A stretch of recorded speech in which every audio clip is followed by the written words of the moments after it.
จ้ามื้อนี้เขาจะมาแนะนำเกี่ยวกับตัวที่ว่าเพิ่นอยากเฮ็ดเมนูเนาะหรือว่าเพิ่มเมนูขึ้นตื่มอะนะเพราะว่าเรากดตามลิสต์เมนูเพิ่นอาจจะบ่มีเพิ่มแล้วบ่ถึงเนาะเราจะแนะนำขั้นตอนการเข้าเราสามารถเข้าได้ทั้ง2อย่างเนาะเข้าเบราว์เซอร์นี่ก็ได้หรือว่าเข้าตัว Firefox Google นี่ก็ได้แต่ว่าเราจะเน้นเข้า Google หลายกว่าเนาะคือตัวนี้เราเข้ามาระบบสื่อตัวอย่างของดีเทลเนาะ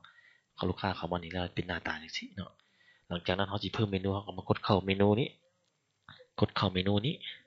เนาะกดเข้าเมนู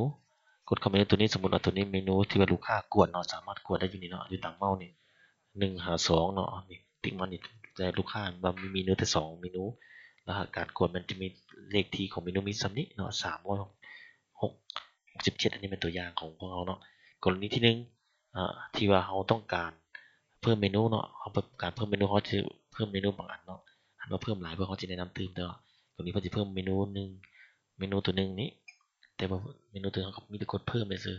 ๆกดเพิ่มนี้แล้วก็เพิ่มเมนูมันจะมี2อย่างมีเมนูเครื่องดื่มและอาหารเราต้องเลือกให้มันถูกเนาะถ้าเลือกบ่ถูกพรินเตอร์มันก็จะบ่ได้เนาะถ้าเราจะเพิ่มเมนูอาหารก็ติ๊กใส่เมนูอาหารเนาะหลังจากนั้นเราก็มาใส่ตัวชื่อตรงนี้ตัวนี้เราสิตัวอย่างเอ่อก็น้ำหวานซะเนาะน้ำหวานเนาะน้ำหวานน้ำหวานเนาะรหัสนี่แม่นเราจะบ่ให้มันซ้ำกันกับตัวนี้เนาะรหัสนี่เพราะว่าเราสิใส่น้ำหวานเลยก็ได้หรือใส่ชื่อเป็นตัวเลขก็ได้หรือว่าใส่ชื่อตัวเลขเป็น400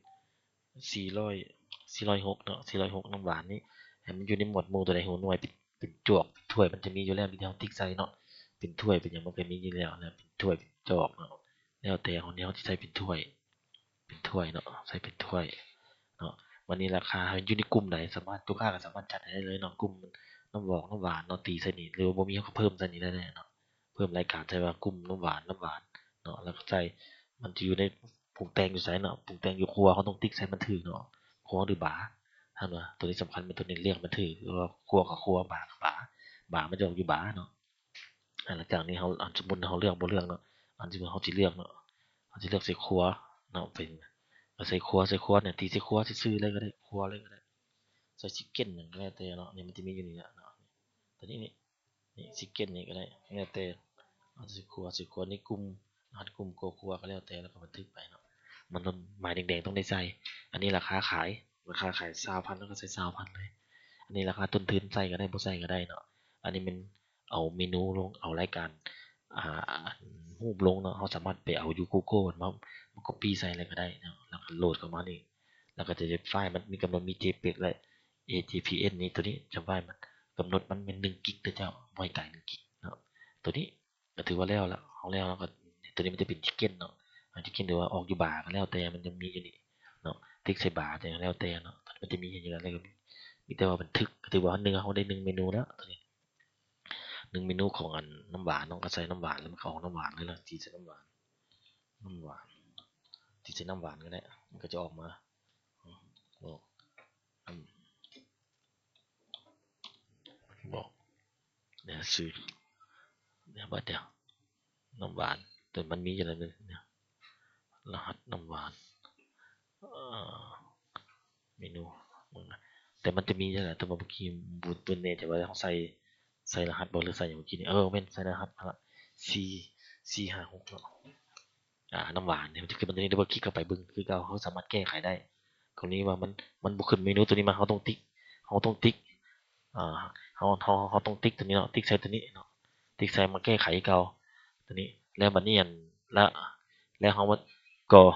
กรณีเขาสิหยุดขายเขาก็สามารถหยุดได้เลยเนาะติดต่อเนื่องจากตัวนี้เลยหยุดขายนี่บ่แสดงเมนูตัวนี้ติ๊กใส่เลยเนาะหยุดขายติ๊กใส่เลยบ่ต้องแสดงอยู่ในรายการหน้าบ้านนะเราสามารถติ๊กตัวนี้เลยติ๊กเอาบ่แสดงในเมนูบ่เราหยุดการขายติ๊กใส่ตัวนี้ติ๊กใส่ตัวนี้แล้วก็ติ๊กใส่นี้แล้วก็บันทึกไปว่าตัวรายการเมนูนี้จะบ่ขึ้นโชว์อยู่หลังบ้านหน้าบ้านเลยแต่หลังบ้านก็บ่โชว์เนาะตีใส่นี้ปึ๊บติ๊กใส่นี้ปึ๊บเนาะเนี่ยมันจะบ่มีเลยนี่เฮาลึกออกมันก็จะบ่เสิร์ชก็จะบ่เห็นเนาะแล้วกรณีตัวนี้ถ้าเฮาอยากให้มันกลับคืนมาเนาะกรณีว่าเฮายึดเฮากลับคืนมาเนาะเฮามาเลือกวันหยุดการขายเนี่ยว่ามันแก้ไขใส่แยกนี้มันแยกนี้เพราะว่าเฮาสิมาแก้ไขตัวนี้เฮาไม่ต้องมาปลดล็อกตัวนี้ดับเบิลคลิกตัวนี้เลยดับเบิลคลิกไปเนาะ มันก็จะกลับคืนมาหาตัวนี้อันนี้ตัวนี้วิธีการเราปลดล็อกให้มันโชว์อยู่หน้าบ้านคือเก่าตัวนี้วิธีการเนาะ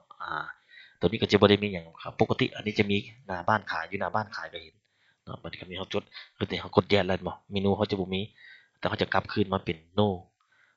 no แล้วมันจะออกคืนมาเบิดเนาะเมนูตัวนี้เมนูเขาจะออกคืนมาทุกๆเมนูคือกันเลยตัวนี้นะตัวนี้วิธีการมันเนาะอยากให้ลองไปเฮ็ดเองเนาะถ้าบ่ได้แล้วก็สามารถแซดหาเบิ่งเอาได้เนาะแล้วก็ไปตัว Auto View หั้น Team View เพิ่นอาจจะบ่ลึงให้เพิ่นถ่าย Auto View ตัวนี้ Auto View ตัวนี้เนาะตัวนี้นะน่าจะมีอยู่อันบ่มีแท้ครับพวกเราสิเข้าไปเบิ่งตัวจริงซอยให้ตื่นเจ้ามีแต่ว่าประมาณนี้เจ้าลองไปเฮ็ดเบิ่งตัวจริงเบิ่งเนาะ